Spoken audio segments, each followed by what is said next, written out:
Hey guys, thanks for tuning in to another video on ForgottenWeapons.com. I'm Ian McCollum, and I'm here today at the British Royal Armouries taking a look at some of the cool experimental submachine guns in their extensive reference collection, like this M44 Hovea. Now, this is a gun that was tested by the Danish military in 1945, and it was tested against the competing Carl Gustaf M45. Similar to what the Swedes did. The Swedes actually tested both of these two guns against each other. The Hovea here, that name actually, by the way, is just the pronunciation of the full name, full abbreviation of Husqvarna, which is printed down below there, because I'm not even going to try and pronounce the whole thing. That was HVA, which got just phoneticized into Hovea. So this was known as the Hovea M44. 10 of these were manufactured by Husqvarna in 1944 and went into Danish testing. So let's take a quick look at how this comes apart. It's not a particularly complicated gun. All right, we can just barely fit this whole thing on screen. Very funky grip, really pretty funky stock on this. So just off the top here, the stock is non-symmetrical. It comes out of the left side of the gun. We have a little latch right here. Pull that latch back, and the stock folds up over the top into position like this. There's nothing you can do with this butt plate. It is a separate piece, so it wobbles a little bit, but it's pinned in place.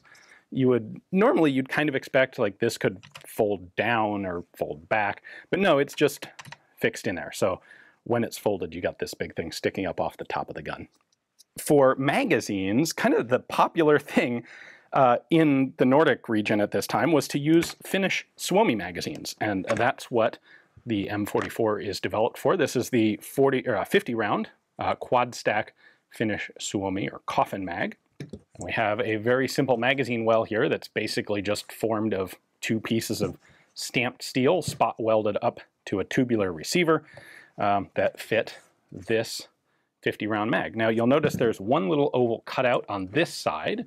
That is specifically to fit this protrusion here. So on this magazine, these two columns come together right about there, and that's for the part of the follower, and these two columns come together a little bit farther up. It's the other part of the follower, so you need that cutout to properly fit the magazine.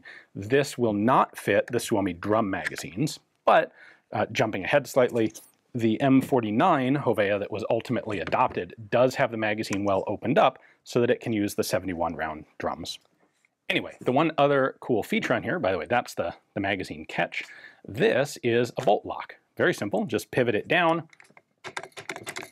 and it locks the bolt in position. If you want to lock the bolt in position open, you have a sort of fairly typical, there it is, safety catch, safety lock slot up there on the top.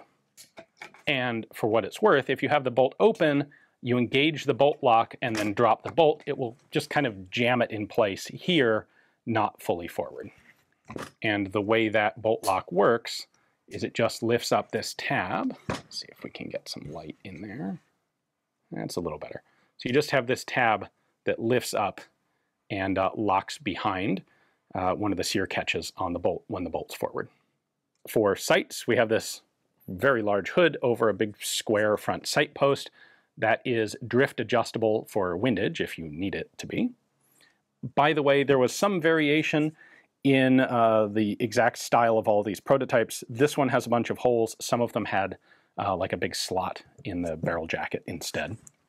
The rear sight is kind of like the Swedish Suomis actually, where we have 3 different range notches. I believe that's going to be 50, 100, and 200 meters, and you just rotate between them. Note that the bolt handle blocks your line of sight when it's in the safe position, which is sort of a nice little visual reminder that, oh, the gun's not going to work, and that's why you can't see your target. A somewhat clever feature here is duplicating the stock hinge, or stock pivot axle, to also function as the retaining piece to keep all the internal parts in place. So I'm going to go ahead and drop the bolt like so. This is, of course, open bolt firing, simple blowback like you would expect from a stamped mid to late 40s submachine gun. I then open the stock up to just the right position, which is, let's see here, is right about there. Push in on the end cap And then I can actually push the stock lug all the way through. It has this little cam track in it, right there. And that cam track has this pin running in it. And this is the end cap in the receiver, which then also functions to guide the stock rotation. Then we can pull out the recoil spring. We have to open the bolt up to here to pull the cocking handle out. And then the bolt comes out the back. So a little bit of a unusually shaped bolt.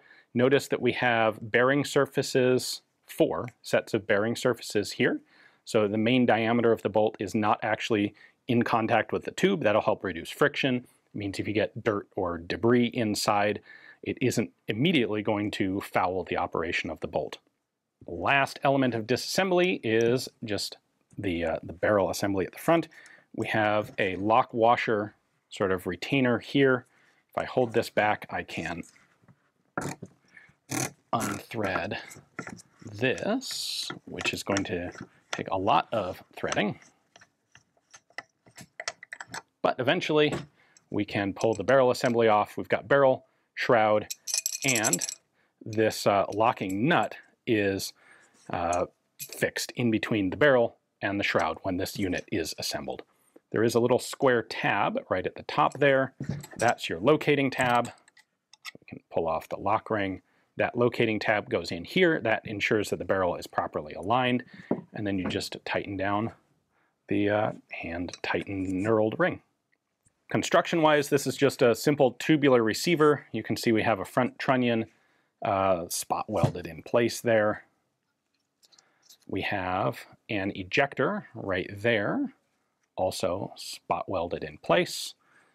And the back of the tube just has, you know, some stuff on it. The firing sear is a very simple sear. Pull trigger, sear drops. Full auto only, there's no semi-auto selector. There's also no safety other than the bolt lock for the front and the safety lock open slot for the back. Oh, and there are no markings on this except for the serial number 3 on the pistol grip. After testing in 1945, the Hovea was sort of the winner, but for, to me, obvious reasons, the Danes weren't really enthusiastic about the stock or the grip. And what they essentially did was say, we want the Husqvarna gun, but we want it with the stock and the grip basically from the Carl Gustaf. And the result was the M49 Hovea, which I actually have a full video on. So if you're interested in this one, check out that video. But you can see here that they took a different stock and a different pistol grip, and these are essentially from the Carl Gustaf gun. Anyway, a big thanks to the British Royal Armouries for giving me access to this guy to show to you. Hopefully you enjoyed the video. Thanks for watching.